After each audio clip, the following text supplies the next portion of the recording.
So is there a way to live with the notion of karma from a secular modern perspective? We'll take a look at that in the next video, coming up.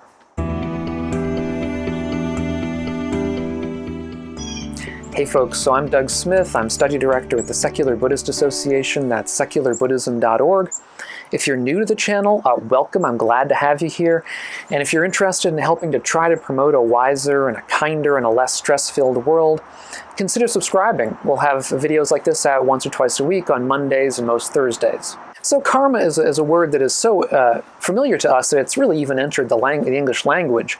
We talk about karma as kind of being a fatalistic notion or some kind of weird causation that may result in our gaining things in the future or losing things in the future based on what we did now. But is it really a sensible notion? Is it one that we can actually pack into our lives and make part of us, or is it one that we have to discard? There are basically three main problems with karma, which we'll look at one after the other. The first one is the karma seems to be fatalistic. In other words, it seems to take all of our own agency out of what we do. Everything that we are now depends on our past karma. Everything that occurs to us depends upon our past karma. You might even say what we do now depends on our past karma.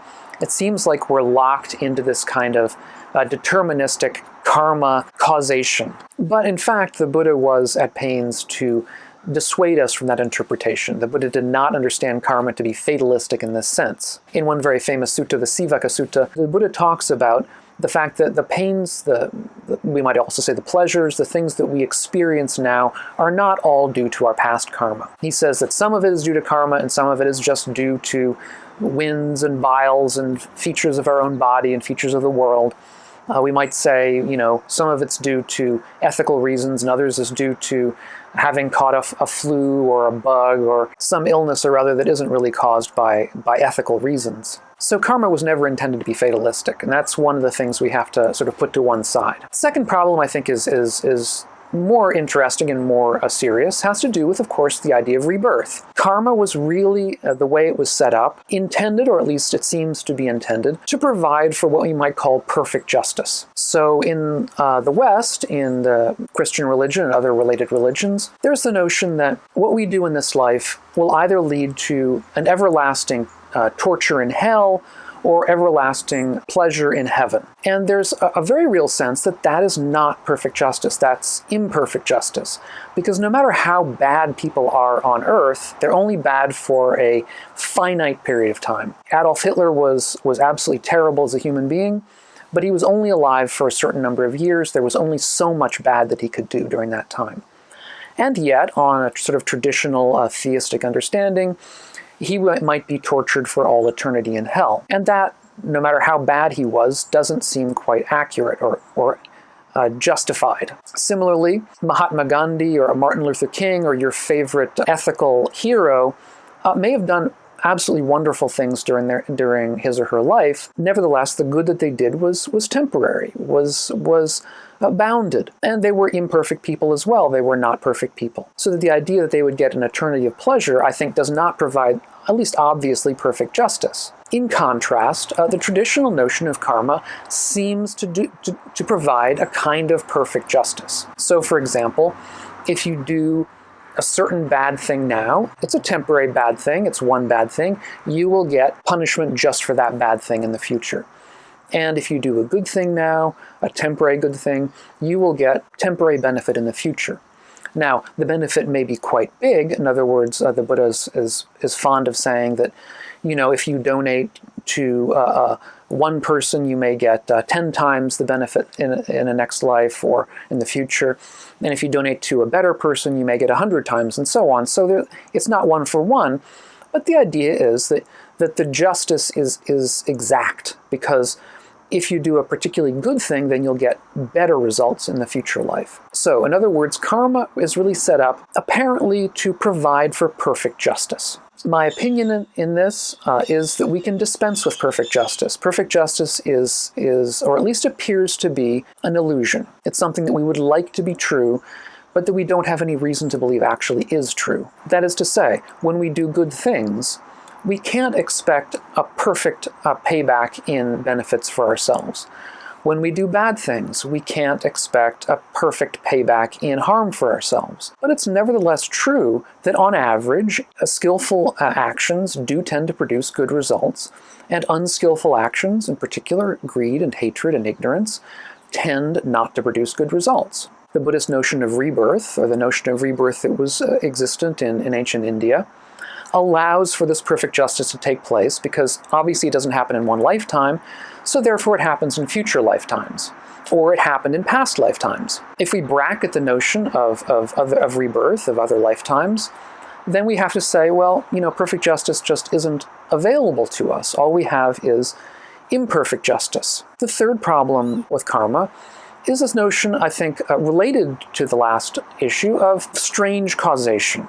That is, we understand how it may be that my saying a bad word to somebody may result in them saying a bad word back to me, and that kind of karma. But it's not entirely clear how my acting in some bad way in this life may lead to some particular occurrence in the next life that pays me back for that. In other words, it seems like in order for karma to work in the traditional way, there has to be some kind of strange accounting ledger somewhere, that keeps track of everything and makes sure to scratch it off when it happens by having something causally occur in the future. But again, we don't need, I think, to subscribe to a weird causation like that if we stick to bracketing the issue of future and past lives and only stick to the life that we have here right now. And here I think we should take a little bit of a closer look at the notion of karma within the early Buddhist tradition. The Buddha said, famously, by karma I mean intention. And this is a line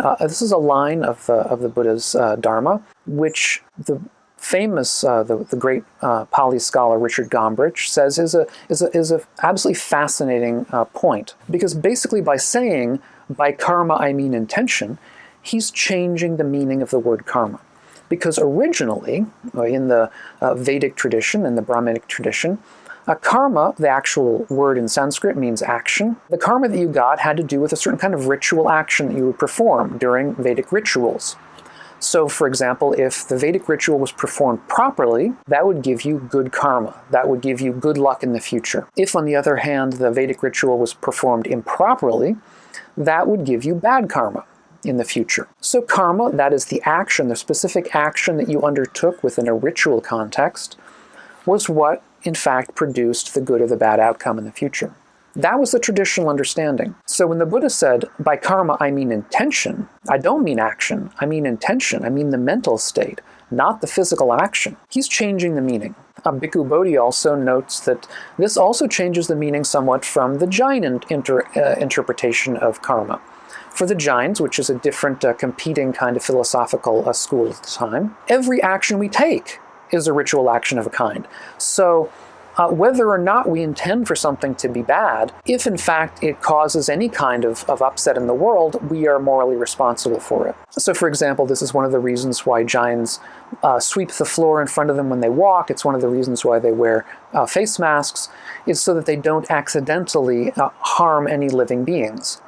They didn't do it intentionally in any respect, but the point is, even if they do it unintentionally, they're still responsible. It's the action that matters, not the intention for the Jains. So that's the Jain understanding, but the Buddha considered that overly strict. So good karma means good intention. That is an intention that comes from a place of generosity, of kindness, of wisdom. And bad karma comes from an intention, a bad intention, an intention of greed, of hatred, and of delusion. Now, within many modern discussions of secular approaches to Buddhism, it's often interpreted that secular Buddhists, or people who are going to bracket the issues of rebirth, are therefore dispensing with karma, and therefore dispensing with the very idea of ethical action, of ethical behavior, of any kind of ethics. But that is not necessary. If in fact we understand a karma to be a stand-in for good intentions or bad intentions, then I think we can make sense of this on a secular interpretation, even if we don't have anything to do, even if we have no particular opinions about past and future lives. By good and bad intentions, we just mean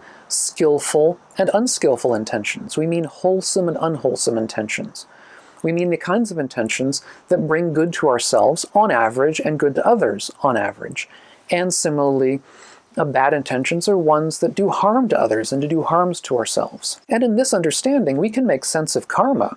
Karma is the way in which an unskillful act can bring bad results back upon us. In the same way that we understand that if we make trouble, if we make people angry at us, they're liable to hurt us. That's an understanding of karma that is completely natural and understandable on all of our understanding, normal understanding of causation and how we interact with one another as human beings. And if we understand karma just as that kind of skillful intention, realized and skillful action, then I think we've understood all there is to karma. Or at least we've made a sense of a part of karma that is at least understandable in our contemporary culture.